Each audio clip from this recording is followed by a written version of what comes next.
सूर्यकोटि समप्रभ निर्विघ्नं कुरु मे देव सर्वकार्येषु सर्वदा सर्वदा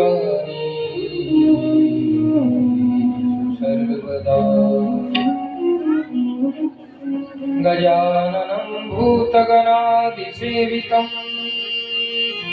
कपित्थजम्बुफलचारुभक्षणम् उमासुतं शोकविनाशकारकं नमामि विघ्नेश्वरपादपङ्कजम्। आइए हनुमंत विराजिए कथा करूं अति अनुसार प्रेम सहित गति धरो पधारिए पवन कुमार प्रणवं पवन कुमार कलवन पावक ज्ञान घन जासुहृदय सही राम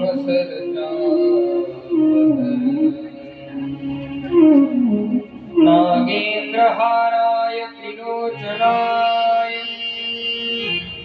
भस्मांगरागाय महेश्वराय नित्याय शुद्धाय दिगंबराय तस्मै नकाराय नमः शिवाय। कर्पूरगौरं करुणावतारं संसारसारं भुजगेन्द्रहारं सदा वसन्तं हृदयारविन्दे भवं भवानी सहितं नमामि।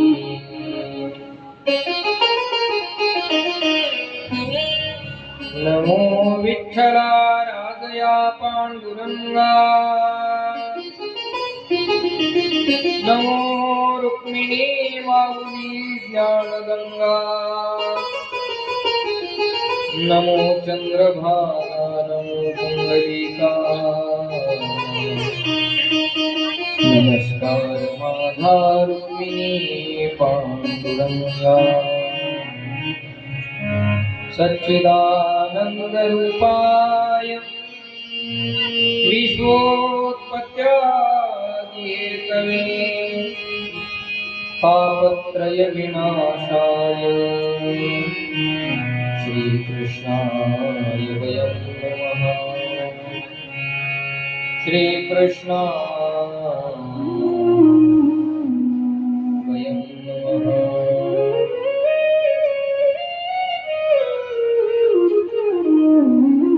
वरहापीडं नटवरवपुः कर्णयो कर्णिकारं बिभ्रद्वासकनककपिशं वैजयन्तीं च मालां रन्ध्रान् वेणुरधरसूदया पूरयं गोपवृन्दैः वृन्दारण्यं स्वपदरमणं प्राविशतीर्थके वंशी विभूषितकरा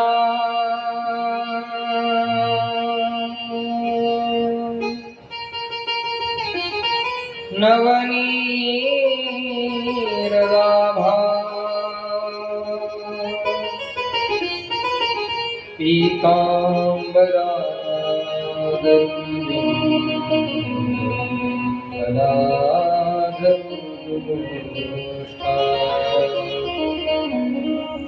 पूर्णेन्दु सुन्दरमुखा नरविन्दनेत्रा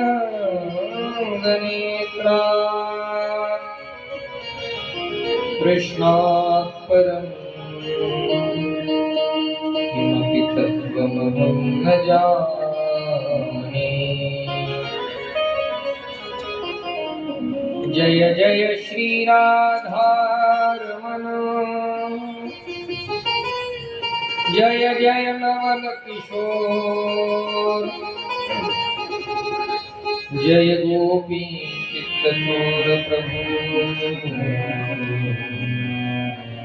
जय जय मातन चोर।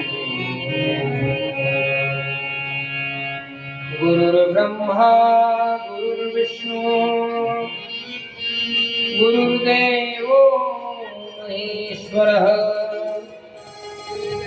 गुरुः साक्षात् परब्रह्म,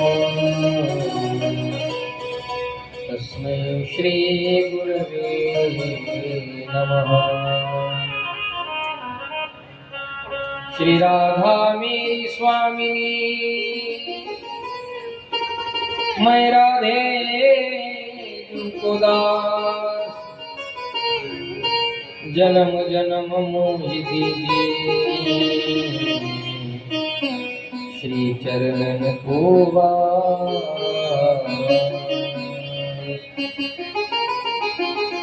धियं सदा परिभवग्नमभीष्टदोहम्, तीर्थास्पदं शिवविरञ्जनुतं शरण्यम्,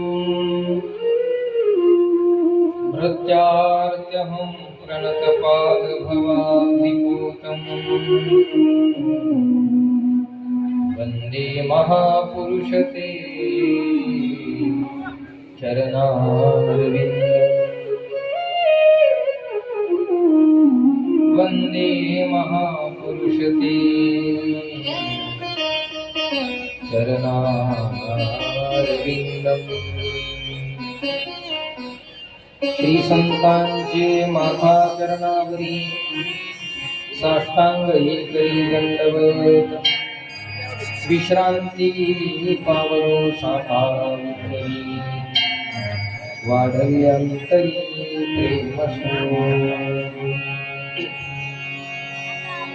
कृष्णाय वासुदेवाय, हरे परमात्मने प्रणतक्लेशनाशाय गोविंदाय नमो नमः।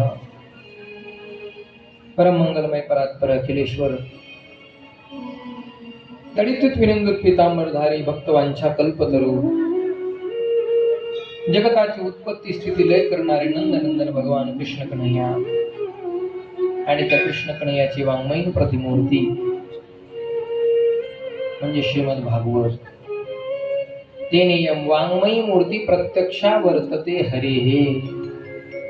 प्रत्यक्ष भगवान कृष्ण कन्हैया ज्या ग्रंथामध्ये विराजमान आहे तो ग्रंथ म्हणजे महापुराण श्रीमद भागवत।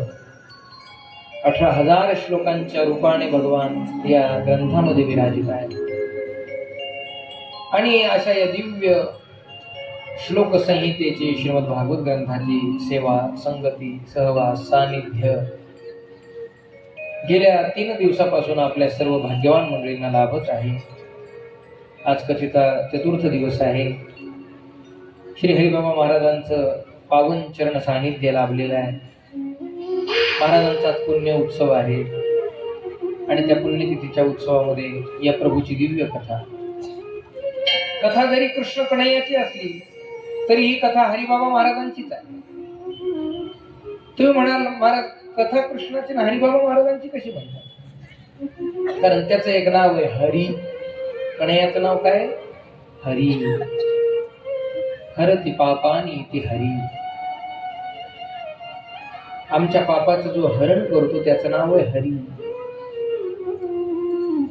अनेक जन्माच्या प्रापंचिक संस्काराने जीवाचं अंतकरण कलुषित झाले, पापमय जीवन झालेले आणि त्या पापाची निवृत्ती करणारा तो परमात्मा, म्हणून त्याचं नाव हरी आहे. अनन्याश्चिंतयन्तो मां ते जना पर्युपासते तेषां नित्याभियुक्तानां योगक्षेमं वहाम्यहम्. आपण जर त्याला अनन्य शरण गेलो, आपल्या सगळ्या दोषांची निवृत्ती तो करतो. जो मज होय ज्ञानोबराय बोलतात, अनन्य शरण तयाचे निवारिणी जन्म मरण या लागी शरणागता शरण मीची एकू. म्हणून जो त्याला शरण जातो ना, तो कसाही असू द्या, लक्ष द्या बरं म्हणे, तो कसाही असू द्या आणि तो कसाही असू द्या, बोलणं कळलं ना. तो कसाही जरी असला तरी परमात्मा त्याचा स्वीकार करतो, आणि तो कसाही जरी असला तरी परमात्मा त्याचा स्वीकार करतो. फक्त अनन्यतेनं आपण त्याला काय केलं पाहिजे, शरण गेलं. शरणागता वज्रपंजर अभयदाना तू उदार सकळा देवा अगोचर होसी अविकार अविनाश. असा तो परमात्मा जो शरण आलाय त्याच्या दोषाची निवृत्ती करतो, म्हणून त्याचं नाव हरी आहे. आणि ऐका बर, तो भगवान श्री हरी शरण गेल्यानंतर जशा आपल्या दोषांची निवृत्ती करून आपला स्वीकार करतो, तसे हे भगवान श्री हरिबाबा महाराज आपणही अनन्यतेने जर यांना शरण गेलो, यांच्या चरणावर नम्र झालो, सर्व गुणावगुणांचा त्याग करून किंवा अवगुणासहित जरी त्यांच्याकडे आलो, बाबा आता माझा तुम्ही स्वीकार करा, तुमच्याशिवाय मला कोणी नाही, साष्टांग दंडवत प्रणिपात त्यांना घातला आणि त्यांच्यावरती आपलं ओझ टाकलं, तरी ते सुद्धा आपला स्वीकार करतात आणि आपल्या दोषांची निवृत्ती करतात. म्हणून हा हरी आणि हे श्री हरी महाराज दोन्ही एकच आहेत, यांच्यात भेद नाही. देवते संत निमित्त त्या प्रतिमा. देवातील संतात भेद नाही. म्हणून ही भागवत कथा जरी श्री हरी कृष्ण कन्हैयाची असली तरी श्री हरिबाबा महाराजांचीच आहे. म्हणून त्यांच्या पुण्यतिथीच्या निमित्ताने त्यांचीच कथा, संतांचीच कथा.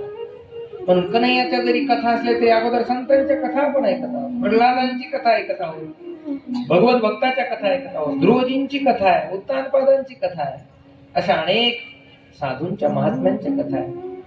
म्हणून ही कथा हरिबाबा महाराजांचीच आहे. आपण काल सृष्टीचा विस्तार ऐकत होतो.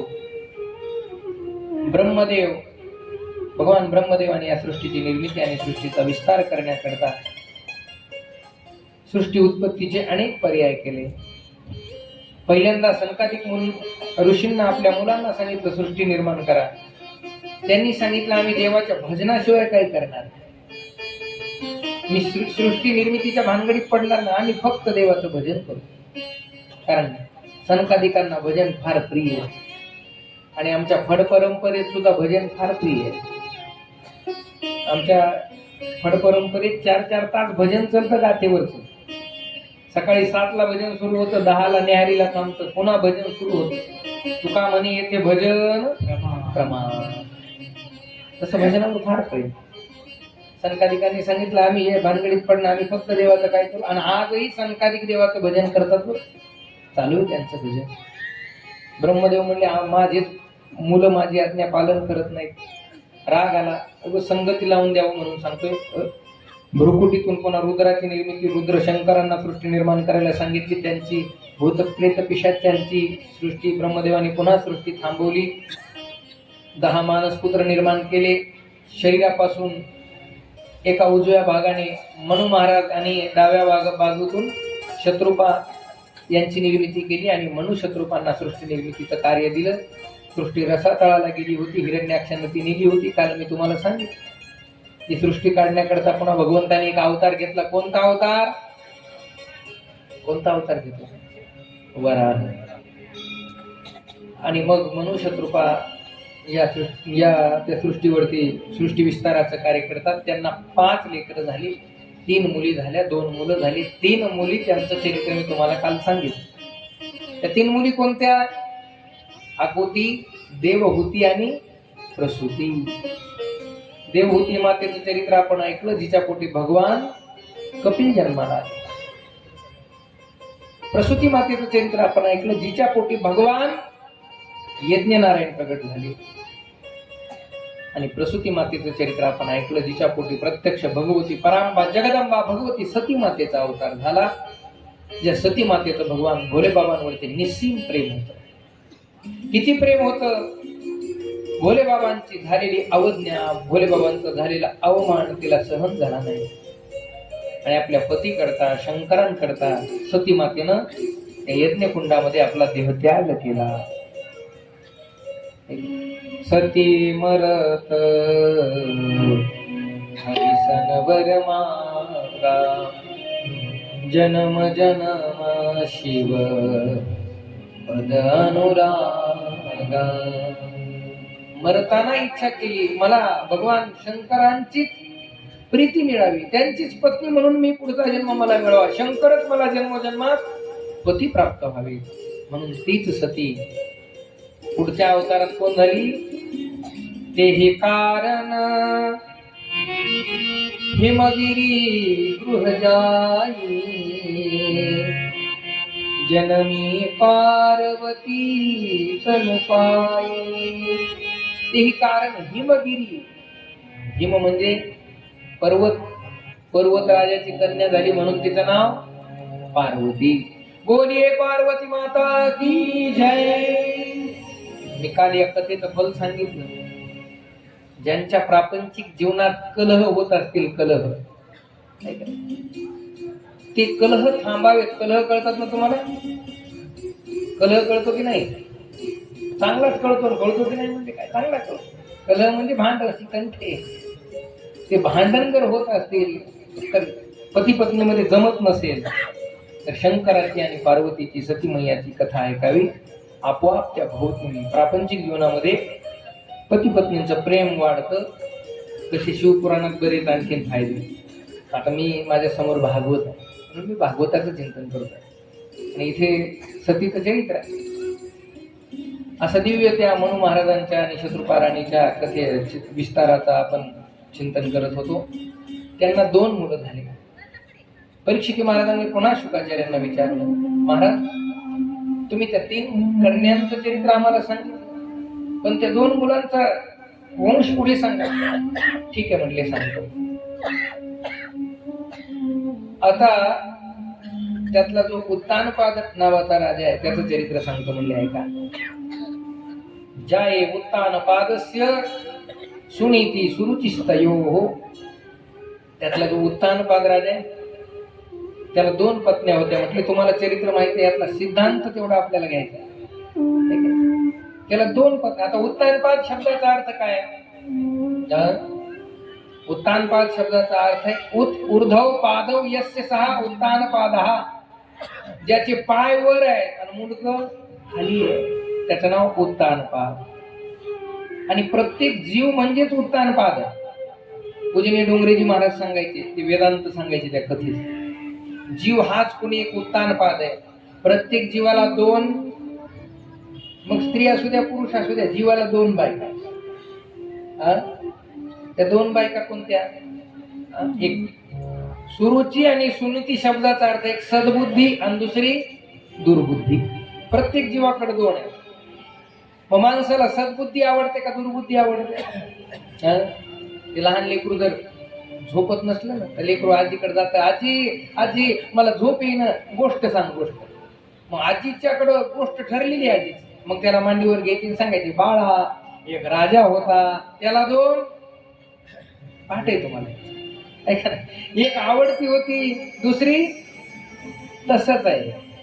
जीवरूपी उत्तानपादाला सुद्धा 2 बायका आहेत, एक सद्बुद्धी आणि दुसरी दुर्बुद्धी.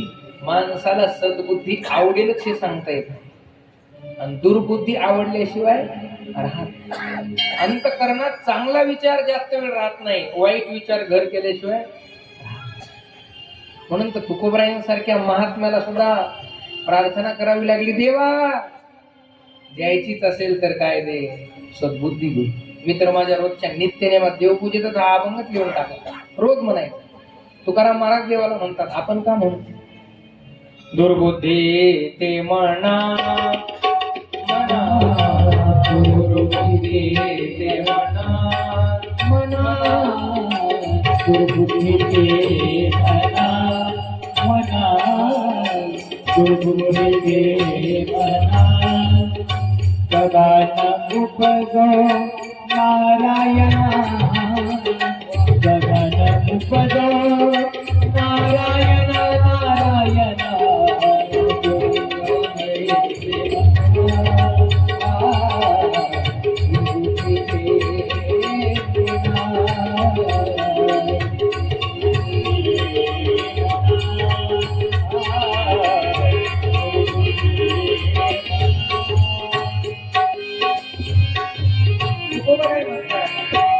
दुर्बुद्धी ते मना कदानुपजो नारायण आता मग ऐसे करी तुझे पाय चित्ती धरी. देवा मला दुर्बुद्धी येऊ देऊ नको. हे बघा, अंतकरणात सद्बुद्धी यायला फार प्रयत्न करावे लागतात, चांगला विचार करायला प्रयत्न करावे लागतात, पण दुर्बुद्धी कुठून प्रवेश करेल काही सांगता येत नाही. चांगलं वागणारी चांगलं बोलणारी माणसं सुद्धा क्षणात बिघडतात. त्याचं कारण काय? त्यांच्या अंतकरणामध्ये दुर्बुद्धी कुठून कधी प्रवेश करेल काही सांगता येत. कारण बुद्धी कशी आहे, समुद्रावर जसे तरंग येतात ना, तरंग सामुद्रो ही तरंग, हा तरंग येतात थांबतात येतात थांबतात येतात थांबतात, तसं अनेक बुद्धीचे तरंग क्षणोक्षणा पालटती रंग धरू जाता संग तव तो होय बाध. म्हणून त्या उत्तानपाद रूपी राजाला दोन पत्न्या आहेत. ऐका, म्हणजे प्रत्येक जीव उत्तानपादच आहे. कशावरून? मी सांगितलं, वर पाय आणि खाली मुंडके. तर आपलंही असंच आहे. मी काल सूचना दिली होती माता भगिनींना की पाठीमागून आल्यानंतर आपण मागेच बसायचं आहे, कारण आपण ऐकण्याकरता पुढे येतोय, पण येत असताना आपले पाय बाकीच्या श्रोत्यांना लागतात. कथा ऐकून आपल्याला पुण्य मिळवायचंय, पुण्य प्राप्ती करता येतो, पण येताना जर 5-25 लोकांना लाता मारत आलो तर पुण्य मिळेल की पाप? त्याकरता दोष घडू नये. पुढे यायचं असेल तर थोडस अगोदर आलं पाहिजे. जिथे जागा मिळेल तिथे बसा. प्रत्येक जीव म्हणजे उत्तानपाद आहे. आपण जन्माला येताना आपलं तसंच आहे, पाय वर असंच का, आणि मुडकं अगोदर मुडकं असतं ना, आणि पाय वर असतात. म्हणून जीव उत्तानपाद असंच असतं का? मला माहित नाही, सांगत जाऊ अनुभव माणसाची. ते म्हणजे तुमचं तुम्ही बघा ना. पायवर आणि एखाद्याचे पाय खाली असले, मुंडकं वर असले तर आपण त्याला काय म्हणतो? पायाळू. पायाळू म्हणतो. मी म्हणतो पाय ज्याचे खाली आहेत त्याला पायाळू म्हणता. मग ज्याचं डोकं खाली आहे त्याला काय म्हणलं पाहिजे? डोकाळू. प्रत्येक जीव उत्तानपाद आहे. वर पाय करून जन्माला येतो. तुकोबराय म्हणतात बरं, गर्भी दिला दंड, गर्भी दिला दंड, खाली पाय वरती तोंड. तुकोबरायांचे शब्द आहेत, पुरावा आहे माझ्याकडे, आणि मी पुराव्याशिवाय बोलत नाही. ज्याच्याकडे पुरावा नाही त्याला पुरावा म्हणतात. पुरावा महत्वाचा.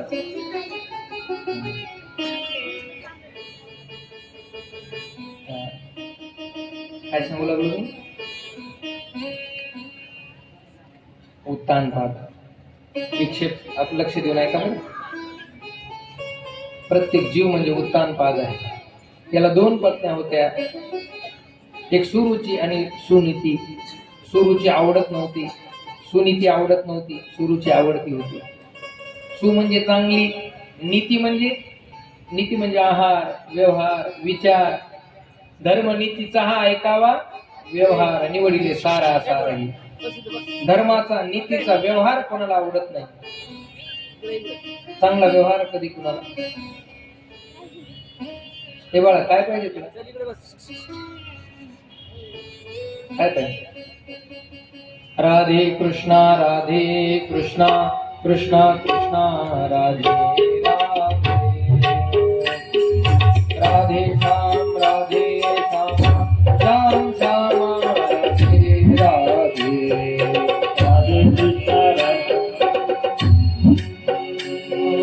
राधे कृष्णा राधे कृष्णा कृष्णा कृष्णा राधे राधे श्याम श्याम श्याम राधे राधे.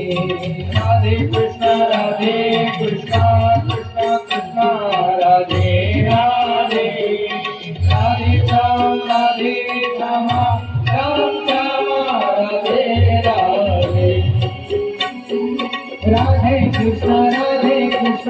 कृष्णा कृष्णा राधे राधे. राधे श्याम श्याम श्याम श्याम राधे राधे. राधे कृष्णा कृष्णा कृष्णा राधे राधे. राधे श्याम श्याम श्याम राधे राधे. राधे कृष्णा कृष्णा कृष्णा राधे राधे. राधे श्याम श्याम श्याम राधे राधे. राधे कृष्णा कृष्णा कृष्णा राधे राधे. राधे श्याम श्याम राधे राधे. राधे कृष्णा कृष्णा कृष्णा राधे राधे. राधे श्याम राधे राधे. राधे राधे राधे कृष्णा कृष्णा कृष्णा राधे राधे. राधे श्याम श्याम श्याम राधे राधे.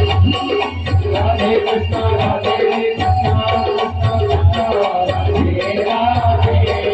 राधे राम राधे श्याम श्याम राधे राधे.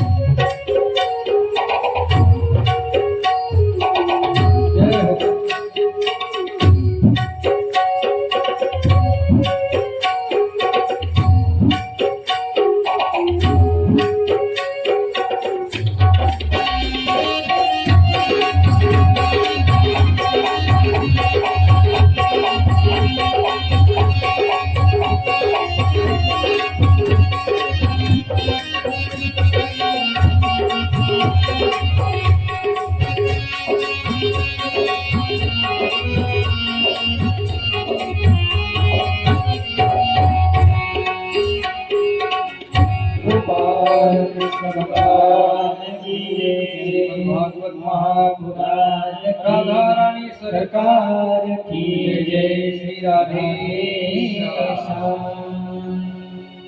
सुनीती शब्दाचा अर्थ आहे, नीती म्हणजे व्यवहार. व्यवहार नीतियुक्त असला पाहिजे.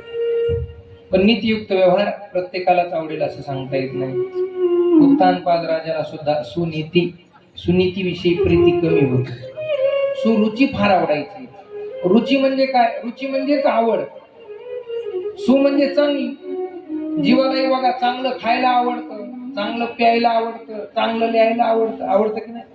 लिहावे खावे बरे असावे सदैव. आपल्याला आवडेल तसं वागावं का शास्त्राने सांगितलं तसं वागावं? आपण शास्त्र सांगेल तसंच वागतो का मनाला आवडेल तसं वागतो? तस्मात् शास्त्रम प्रमाणन्ते कार्य व्यवस्थित. शास्त्राने सांगितलेल्या संतांनी सांगितलेल्या नियमात आम्ही जर वागायचं ठरवलं, आमचं जीवन सध्या फार स्वयंबुद्धीच्या चाललेलं आहे, स्वयंबुद्धीच्या रीतीनं वागतोय आम्ही. आम्हाला मनाला आवडेल समाजा पदार्थ नाही बरं. ज्ञानोबरायांचं प्रमाण देईल. आणखीन सोपं सांगतो, शरीराला आवश्यक आहे ते खावं का जिभेला आवडतं ते खावं? शरीराला आवश्यक आहे ते, पण आपण शरीराला आवश्यक आहे ते खातो का जिभेला आवडेल ते खातो? आपण चोचले पुरवतो कोणाचे? जिभेचे. जिभेला जे आम्हाला चमचमीत चकचकीत असं लागतं. पण जे जिभेला आवडतं ते शरीराला घातक आहे, आणि जे शरीराला आवडतं, कारलं शरीराला चांगलं की कसं, शरीराकरता चांगलं कारलं कारलं, पण ते जिभेला नको, फार कडू आहे. परंतु ते जिभेला जरी आवडत नसलं तर शरीराला आणखीन सोपं सांगतो, आमचे वारकरी मंडळी आहे तिथे, शरीराला काजू बदाम चांगले का मुरमुऱ्याचं तिखट लावलेला चिवडा चांगला? कीर्तन झाल्यावर काजू बदाम खातो का मुरमुरे? आणा मुरमुरे. वारकरी म्हणतात लय भूक लागली आता काय, आणा लय मुरमुरेला तेल चटणी इतकी लावतात आणि असं खातात की वरचे सगळे. पण शरीराला आवश्यक काय? काजू बदाम. हे फक्त आम्ही दुसऱ्याच्या घरचं खायचं म्हणून सांगतो, बरं आम्हाला घरी म्हणलं एवढं कसं परवडेल सांगायला. विनोदाचा भाग सोडून द्या, पण शरीराला आवश्यक आहे ते जिभेला आवडत नाही. ज्ञानोबराय बोलतात, अंगा मनासी रुचावे हे तुले कृत्या कृत्य नाठवे, आणि करण्याचे निनावे बनते चितनी. आम्ही काहीतरी करावं या म्हणण्या उद्देशानं मनाला आवडेल तसंच करतो, मनाला आवडेल तसंच बोलतो, मनाला आवडेल तेच खातो, मनाला आवडेल ही सगळ्या क्रिया चालू आहे. आणि याचं नाव आहे सुरुची. आणि ही सुरुची प्रत्येक जीवाला आवडते. सुरुचीची आवड असल्यामुळे सुरुची राजाच्या नेहमी जवळ होती, सुनीती दूर होती. कथा तुम्हाला माहित आहे. सुरुचीला एक पुत्र झाला आणि सुनीतीला एक पुत्र झाला. सुरुचीच्या मुलाचं नाव आहे उत्तम आणि सुनीतीच्या मुलाचं नाव आहे ध्रुव. बोलिये ध्रुवजी महाराजांची जय. याचं शास्त्र असं आहे, ध्रुव म्हणजे कधीच न संपणार. सुनीतीपासून जे मिळणारं फळ आहे ते कसं आहे? ध्रुव आहे, ते कधीच संपत नाही. सुनीती राजापासून दूर असायची, तिला एक दूर महाल होता, ती तिथे राहायची. ध्रुवजी 5 वर्षाचे झाले. ध्रुव नेहमी राजापासून दूर असायचा. एक दिवस उत्तम नेहमी ध्रुवाच्या जवळ, त्या राजाच्या उत्तानपादाच्या जवळ असायचा. उत्तमाला उत्तानपाद जवळ घेतायत, मांडीवर घेतायत, त्याच्याशी संवाद साधतायत. नेहमी तो बाबांच्या जवळ असतो. मी सुद्धा बाबाच्या जवळ गेलो पाहिजे, बाबांनी मलाही जवळ घेतलं पाहिजे, मांडीवरती घेतलं पाहिजे, माझी विचारपूस केली पाहिजे, माझ्याशी संवाद साधला पाहिजे. उत्तानपादाचं हे आचरण उत्तमाच्या प्रेमाचं पाहिलं आणि ध्रुवाच्या मनात इच्छा झाली, मी सुद्धा माझ्या बाबांजवळ गेलो पाहिजे. धावत्या ओघात सांगतो, एक दिवशी अशी सभा बसलेली होती. राजसिंहासनावरती उत्तानपाद बसलेला होता. 5 वर्षाचे ध्रुवजी आले आणि ध्रुवजी थेट गेले आपल्या पित्याकडे. बापाच्या जवळ ध्रुवजी गेले. उत्तानपादाने कित्येक दिवसानं माझा मुलगा आला. पुत्र मोह जागृत झाला.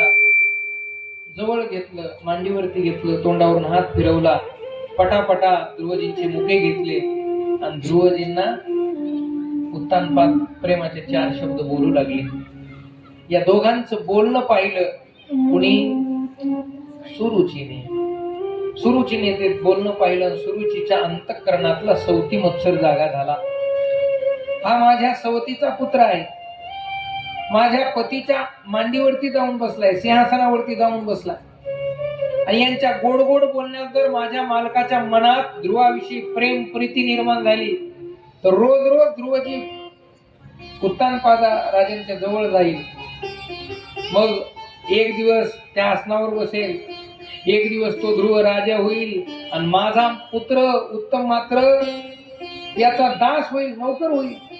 तिच्या अंतःकरणातला सवती मत्सर जागा झाला. कसलाच विचार केला नाही. ताड ताड ताड ताड सुरुची गेली. 5 वर्षाचं छोटस बालक आपल्या पित्याशी गप्पा मारतय, जवळ बसलेलं आहे, संवाद साधतय. तिनं कोणताच विचार केला नाही. त्याच्या हाताला धरलं, खरकन त्या आसनावरून बाजूला ओढलं. उतरलं, उतर, तुला या आसनावरती बसता येणार नाही, तुला या मांडीवरती बसता येणार नाही, तुला तुझ्या बापाच्या जवळ जाता येणार नाही. तुला जर जवळ जायचं असेल, त्यांचं प्रेम संपादन करायचं असेल, त्यांच्या मांडीवर बसायचं असेल, किंबहुना ही राजगादी प्राप्त करायची असेल तर तुला माझ्या पोटी जन्म घ्यावा लागेल, माझा मुलगा म्हणून जन्माला यावं लागेल. आणि माझ्या पोटी जन्म घेण्याकरता तुला वनात जावं लागेल, तपश्चर्या करावी लागेल, देवाची कृपा मिळवावी लागेल. आणि मगच तुला माझ्या पोटी जन्म मिळेल. आता हिच्या पोटी जन्म बोलली, पण चांगलं सांगितलं बरं ते. तिच्या वाईटातूनही एक चांगलं निष्पन्न झालं. कधी कधी चांगल्यातून तर चांगलं निर्माण होतच, पण कधी कधी वाईटातूनही चांगलं निष्पन्न होतं. हिनं मांडीवरून ओढलं, माझ्या पोटी जन्म घे म्हटली, पण त्याकरता वनात जाऊन तपश्चर्या कर. ती म्हणते तपसाराध्यं पुरुषं तस्यैवानुग्रहेण मे गर्भे त्वं साधयात्मानं यदिच्छसि नृपासनं. यदि नृपासनं इच्छसी, जरी राजाच्या आसनाची इच्छा करत असतील तर तपसाराध्यं पुरुषम, वनात जाऊन परम पुरुषाची परमात्म्याची काय कर, तपश्चर्या कर. आता हे छोट्याशा लेकराला काय कळतो, तप, ऊन, वारा, पाऊस, आराधना. पण आईनं ओढलं, त्याचं मनात वाईट वाटलं आणि ध्रुवजी रडत रडत रडत आईकडे आले, सुनीती मातेकडे. आई आई आई आई सांग ना, तू यांची पत्नी नाहीस का? मी त्यांचा मुलगा नाही का? मला त्या मांडीवर बसण्याचा अधिकार नाही का? केवळ उत्तमावरच त्यांचं प्रेम का? मला जवळ घेतलं तर माझी माता सुरुची मला बाजूला ओढते का? माझ्याशी असं द्वैत भाव, दुजा भावाचं वागणं का? ध्रुवजी रडू लागले. आणि ती आई म्हणते की मांडीवर बसायचं असेल तर वनात जा आणि तपश्चर्या कर, देवाची भक्ती कर आणि मग माझ्या पोटी जन्म घे. आई, वनात गेल्याने कुठे देव मिळतो का? तपश्चर्या केल्याने कुठे देव मिळतो का? आणि देव मिळाल्यावर कुठं गादी मिळते का? देव मिळाल्यावर राजसिंहासन बापाची मांडी मिळते का? तेव्हा सुनीतीनं सांगितलं, बाबा, देव मिळाल्यावर सगळंच मिळतं. हरी आला हाता मग कैची भय चिंता. देव मिळाला की सगळंच मिळत असतं. मग आई वनात गेल्याने देव मिळतो. आता सुनीतीला माहित आहे की एवढंच लेकरू वनात जाईल कसं, तपश्चर्या करेल कसं. तरी सुनीती म्हणते, हो, वनात गेल्यावर, त्याचं भजन केल्यावर, त्याचं चिंतन केल्यावर निश्चित परमात्मा कृपा होते आणि देवाची कृपा झाल्यावर सगळंच मिळतं. तुला जर तुझ्या सुरुची मातेनं वनात जायला सांगितलं असेल तर जरूर वनात जा. काय गोड भाव आहे बघा. सावत्र आईने मांडीवरून ओढलं, वनात जायला सांगितलं, आणि सख्खी माता सांगते जर तुला सुरुचीने वनात जायला सांगितलं असेल तर जरूर वनात जाऊन तपश्चर्या कर. हे आमचं रामायण भागवत कशाकरता ऐकायचंय? याच्याकरताच ऐकायचं. रामायणामध्ये सुद्धा वर्णन आहे. राम प्रभूंना वनवास सांगितला, सख्या आईने का सावत्र आईने? तापस वेश विशेष उदासी 14 वरीस राम वनवासी. रामानं तपस्व्याचा वेश धारण करावा आणि 14 वर्ष वनात जावं ही इच्छा होती कैकेयीची. कौशल्या मा जेव्हा तिलक करत होत्या आणि कैकेयीकडे भगवान राम गेले, येत नाही, उशीर झाला. काही वेळाने राम आले. रामा, किती वेळ झाला? आता तू राजगादीवर बसणार आहेस, मी तुला चंदनाचा तिलक लावणार आहे, इतका वेळ का? तेव्हा राम प्रभूने सांगितलं, मा, मी आता गादीवर बसणार आहे, मी राजा होणार आहे, पण अयोध्येचा नाही. मग अयोध्येचा राजा नाही तर माझ्या बापाने आणि माझ्या कैकेयी माने मला राज्य दिले. ते कुठलं? वनाचं. पिता दीन मोही कानन राजी. माझ्या बापानं कानन म्हणजे वनाचं राज्य मला दिलंय आणि मी आता वनात जाणार. कौशल्या म्हणते, रामा, तुला जर तुझ्या बापाने वनात जायला सांगितलं असेल तर मी आई या नात्यानं, कारण आईचा बापापेक्षा 1 काकण का होईना अधिकार जास्त असतो. तुला जर तुझ्या बापानं सांगितलं असेल दशरथ महाराजांनी वनात जायला तर मी आई या नात्यानं सांगते, वनात जाऊ नको. पण पुन्हा सांगितलं, माझ्या कैकेयी माने मला 14 वर्षाचा वनवास सांगितलाय. तेव्हा कौशल्या म्हणते, जर तुला कैकेयी माने वनात जायला सांगितलं असेल तर तू अवश्य वनात जा. सावत्र आईच्या शब्दाची पूर्ती करण्याचं काम कौशल्या माता करायला सांगते. आणि इथे सुद्धा सुरुचीने वनात जायला सांगितलं. सुनीती माता म्हणते, तू जरूर वनात जा. वनात जाण्याकरता ध्रुवजी निघाले. घरादाराचा त्याग केला, मातृप्रेमाचा त्याग केला. 5 वर्षाच्या लेकराला काय कळतंय? ऊन वारा पाऊस वन तपश्चर्या. निघाले ध्रुवजी, पण वाटेमध्ये परीक्षा घेण्याकरता एक साधू आले. कोण? नारदजी. नारायण नारायण करत. ए ध्रुवा, अरे कुठे निघाला? म्हणले महाराज वनात निघालो. कशा करता? तपश्चर्या का? अरे वनात ऊन वारा पाऊस हिंस्र पशु स्वापद असतात, तुला संपून टाकतील. तुला काय कळतो? भजन. तुला काय कळते तपश्चर्या? नाही महाराज, आता मी परत जाणार नाही. निश्चयाचे बळ, तुका म्हणे तेच फळ. ध्रुवजींच्या अंतकरणातला निश्चय पाहिला आणि मग आता मार्गदर्शन केलं. आपल्या अंतकरणाचा निश्चय जर पक्का झाला, मला हे करायचंय, मला हे मिळवायचंय, मला हे भक्ती प्राप्त, मला भगवंत प्राप्त करायचं आहे. आपलं मी काल बोलून गेलो का आपल्याला गुरु मार्गदर्शन करण्याकरता स्वतःहून येतात. गुरु नाही आले तरी देव स्वतःच काय होतो? आपणची देव होय. गुरु देव स्वतः गुरुचं रूप धारण करून येतो, मार्गदर्शन करतो. आता नारद स्वतः मार्गदर्शन करतात. तत्तात गच्छ भद्रन्ते यमुनायास्तटं शुचिः पुण्यं मधुवनं यत्र नित्यं सानिध्यं नित्यदा हरिः. तत्ताच गच्छ भद्रन्ते, जा म्हटले तुमचं कल्याण हो. यमुनेच्या काठावरती जा, तिथे एक मधुवन आहे. कोणतं वन आहे?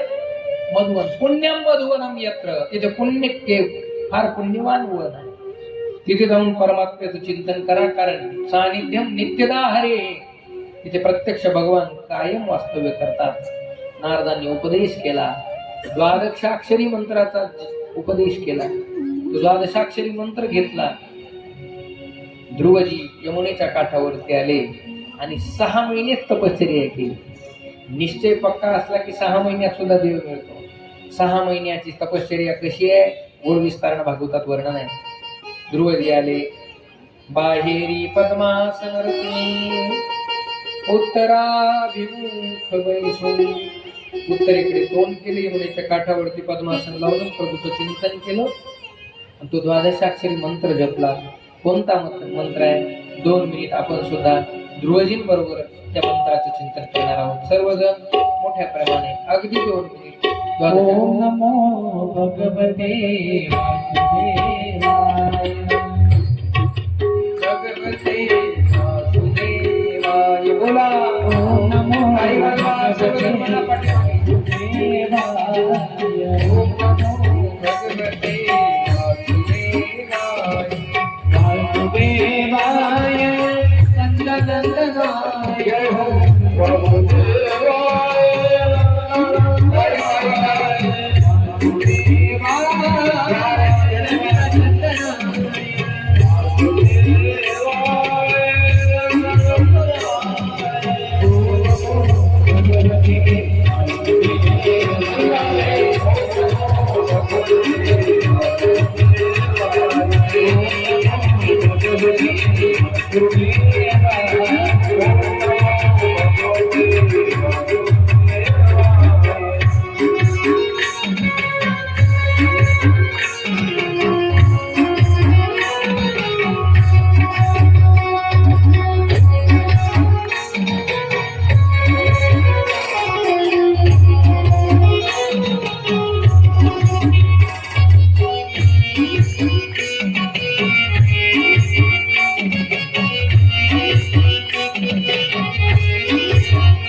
Thank you.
गोपाल कृष्ण भगवान श्रीमद् भागवत महापुराण राधा रानी सरकार हरी बाबा महाराज की जय जय श्री राधे श्याम. वाह. धन्यवाद बाबा. बाबांनी भजनाचा आनंद घेतला आणि हा आनंद 7 दिवसाचा आहे. पुन्हा कथा झाल्यावर कोणी म्हणणार आहे का म्हणणार तुम्हाला भजन, म्हणून सर्वांनी आनंद घ्यायचा आहे भजनाचा.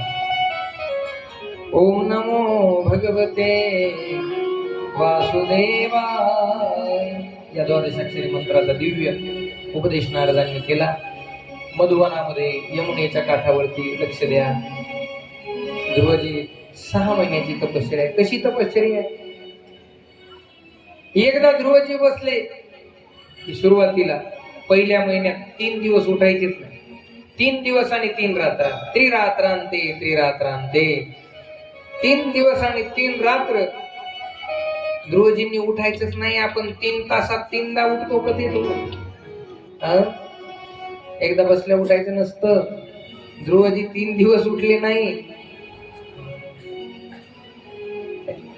तेही 3 दिवस फक्त झाडाची फळं खायची, फळं खायची आणि थांबायचे.